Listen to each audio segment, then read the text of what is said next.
अगर आत्मा ईश्वर से आई है तो क्या वह हर आत्मा को एक जैसा मार्ग देती है, या फिर क्या आपके भीतर से एक विशेष पुकार उठती है जो किसी एक योग की ओर खींचती है? ये प्रश्न सिर्फ कोई बौद्धिक जिज्ञासा नहीं, ये आपके होने की गहराई से जुड़ा एक मौन आह्वान है। आपके हृदय के किसी बहुत भीतर हिस्से में ये प्रश्न वर्षों से रुका हुआ था, बस अब पहली बार वह शब्दों में ढल गया है। परमहंस योगानंद कहते हैं, हर आत्मा किसी विशेष कंपन के साथ जन्म लेती है और वही उसकी साधना का मार्ग होता है। उसी पहचानिए और उसी में प्रभु को पाइए। अब आंखें बंद कर लीजिए और कुछ क्षणों के लिए स्वयं से यह पूछिए, मैं किस योग के लिए बना हूँ? क्या आपको मौन प्रिय है, या प्रेम और भक्ति की भावनाएं आपकी चेतना को गीला कर देती हैं? क्या सेवा में आपका हृदय खिलता है, या शास्त्रों की गहराई में उतरकर आप ईश्वर के दर्शन करते हैं?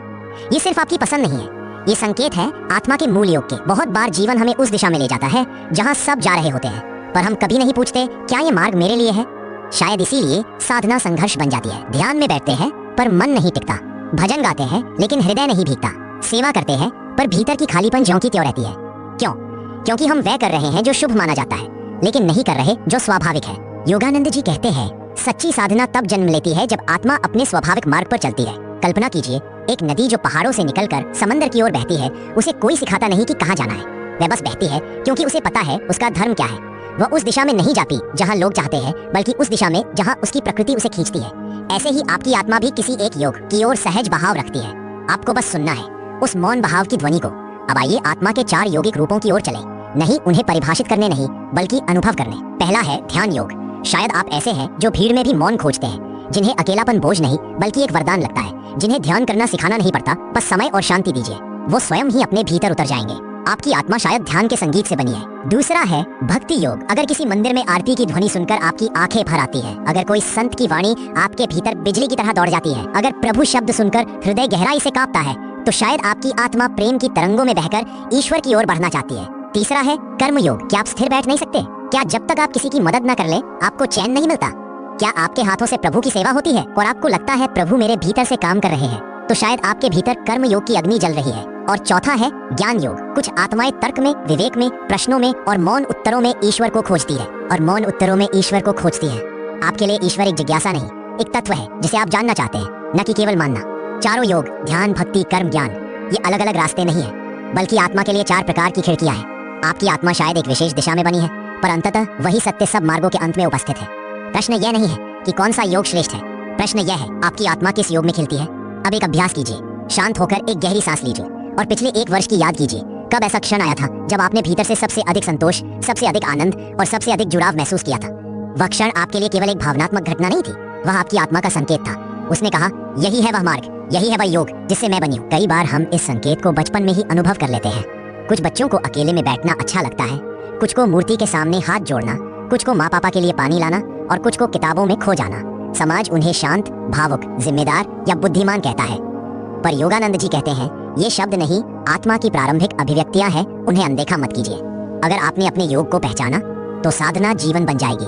न संघर्ष, न तुलना, न कृत्रिम प्रयास, बस एक सहज बहाव जिसमें ईश्वर स्वयं उतरते हैं। आपका योग ही आपकी आत्मा की भाषा है। अगर आप उसे पहचान ले तो आपका हर कर्म एक प्रार्थना बन जाएगा, हर मौन एक मंत्र, हर सांस एक साधना। अब अंतिम प्रश्न, क्या आप अपने योग को पहचानने के लिए तैयार हैं?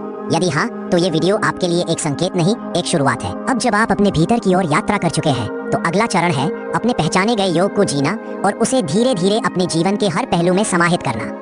आपने अपने भीतर वह क्षण तो अवश्य महसूस किया होगा जब लगता है कि कुछ बहुत भीतर से जाग रहा है। वह कोई विचार नहीं होता, वह कोई प्रेरणा भी नहीं होती, वह एक जाना पहचाना कंपन होता है जिसे शायद आपने बचपन में अनुभव किया था, लेकिन जीवन की दौड़ में भूल चुके थे। अब वह कंपन दोबारा जाग रहा है, क्योंकि अब आपने अपने आत्मिक योग को छू लिया है। पर यह शुरुआत है। अब प्रश्न यह है, क्या आप उस योग को केवल समझेंगे या अब उससे जीवन को जिएंगे? जीवन एक मिट्टी है, आपका योग उसका बीज। अगर वह बीज सही मिट्टी में न बोया जाए तो वह सड़ भी सकता है या अनजाने में कहीं उग भी सकता है, लेकिन फल कभी नहीं देगा। आपका आत्मिक योग तब तक पूर्ण नहीं होता जब तक वह कर्म में उतरकर अनुभव न बन जाए। अब कल्पना कीजिए, आपने अपने भीतर एक स्पष्टता पाई है कि आप भक्ति योग से बने हैं। अब यह स्पष्टता आपको एक आम जीवन से हटाकर एक गहरे प्रेमपूर्ण जीवन की ओर ले जाएगी। अब मंदिर जाना सिर्फ एक रस्म नहीं रहेगा, अब वह मिलन होगा। अब हर बार जब आप प्रभु कहेंगे तो वह शब्द नहीं, स्पंदन होगा। अब जब आप किसी से प्रेम करेंगे तो वह केवल भावना नहीं होगी, बल्कि ईश्वर के प्रति समर्पण का रूप होगा। पर यदि आप भक्ति योग को जानकर भी केवल ध्यान करने बैठे, क्योंकि समाज कहता है ध्यान ही श्रेष्ठ है, तो आप अपने उस बीज को गलत मिट्टी में बो देंगे और तब साधना संघर्ष बन जाएगी। ठीक वैसे ही यदि कोई ध्यान योग से बना व्यक्ति खुद को सेवा में झोंक दे और वह भी बिना भीतर उतरे हुए, तो कुछ समय बाद वह थक जाएगा। उसके कर्म में स्पंदन नहीं बचेगा, केवल जिम्मेदारी का भार बचेगा। परमहंस योगानंद जी कहते हैं, आत्मिक साधना वही सफल होती है जिसमें साधक अपने स्वाभाविक योग की गहराई से उतरता है। अब इस क्षण जब आप ये वीडियो देख रहे हैं, ये मत पूछिए दूसरे लोग क्या करते हैं, बल्कि पूछिए मेरे भीतर क्या खिलना चाहता है। योगानंद जी ने स्वयं क्रिया योग को अपनाया क्योंकि उनकी आत्मा मौन, ध्यान और आंतरिक ऊर्जा की ओर खींचती थी। पर उन्होंने कभी ये नहीं कहा कि यही एक मार्ग है। उन्होंने कहा, हर आत्मा की अपनी प्रकृति होती है, उसे उसी भाषा में ईश्वर को पुकारना चाहिए जिसमें वह जन्म से बोलती है।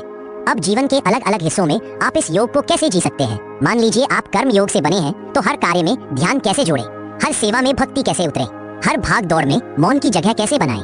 यही है योग को जीने की कला। आपका योग अब केवल ध्यान कक्ष तक सीमित नहीं रहेगा, वो आपके भोजन पकाने में होगा, आपके किसी की मदद करने में, आपके बोलने की शैली में, आपके हंसने में, आपके मौन में। योग अब कोई अलग साधना नहीं, बल्कि आपकी उपस्थिति का स्वरूप बन जाएगा।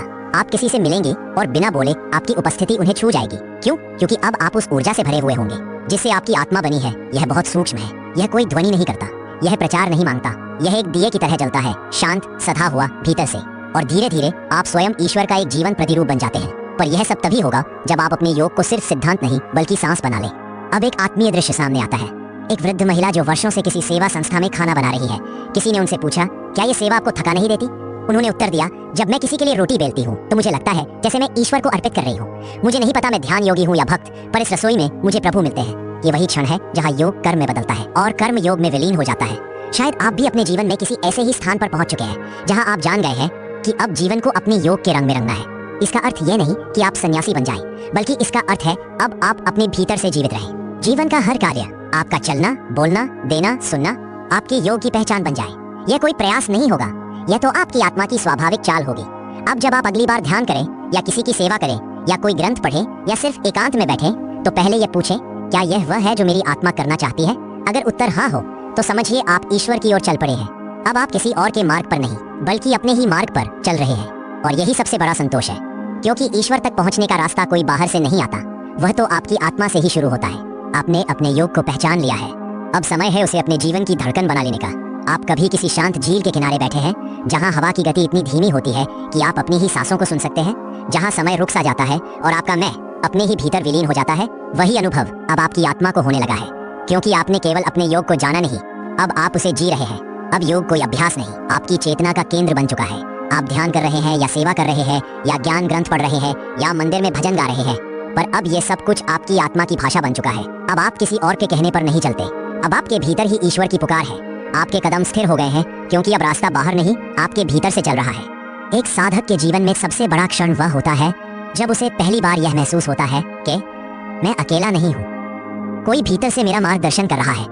वह मार्गदर्शन किसी आवाज के रूप में नहीं आता, वह महसूस होता है जैसे कोई अदृश्य शक्ति आपकी हथेली पकड़कर आपको धीरे धीरे प्रेम पूर्वक प्रकाश की ओर ले जा रही हो, जैसे कोई माँ अपनी संतान को सिर्फ स्पर्श से समझा देती है। परमहंस योगानंद जी कहते हैं, ईश्वर तक पहुंचने के जितने मार्ग हैं उतनी ही आत्माएं इस पृथ्वी पर है, लेकिन हर आत्मा के भीतर एक विशेष कंपन होता है जो उसे किसी एक योग से जोड़ता है। वही कंपन अब आपके जीवन का संगीत बन गया है। अब चलिए जरा कल्पना कीजिए, एक कमरा है जिसमें 4 दीवारें हैं। ज्ञान, भक्ति, कर्म और ध्यान पर आपके पास केवल एक चाबी है जो केवल एक दीवार को खोल सकती है। उस दीवार के पार क्या है? ईश्वर।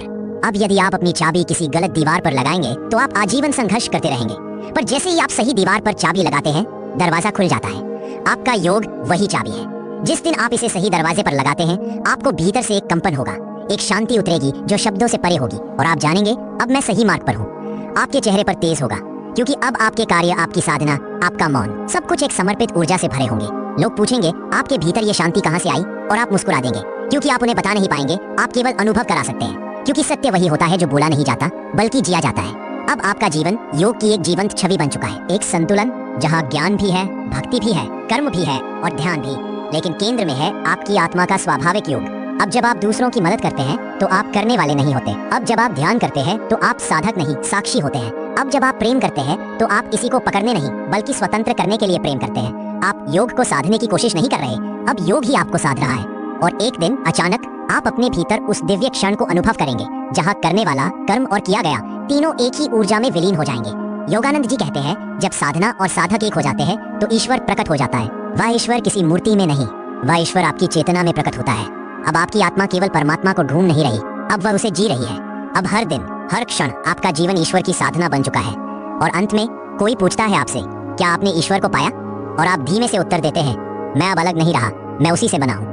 प्रिय साधकों, यदि यह आत्मिक यात्रा आपके अंतर्मन को छू गई हो, यदि इन शब्दों में आपने अपने जीवन का उत्तर पाया हो, तो इस चैनल को सब्सक्राइब करें, क्योंकि यहाँ हर वीडियो आपकी आत्मा की उस यात्रा को पोषण देगा जो आपको ईश्वर से जोड़ती है।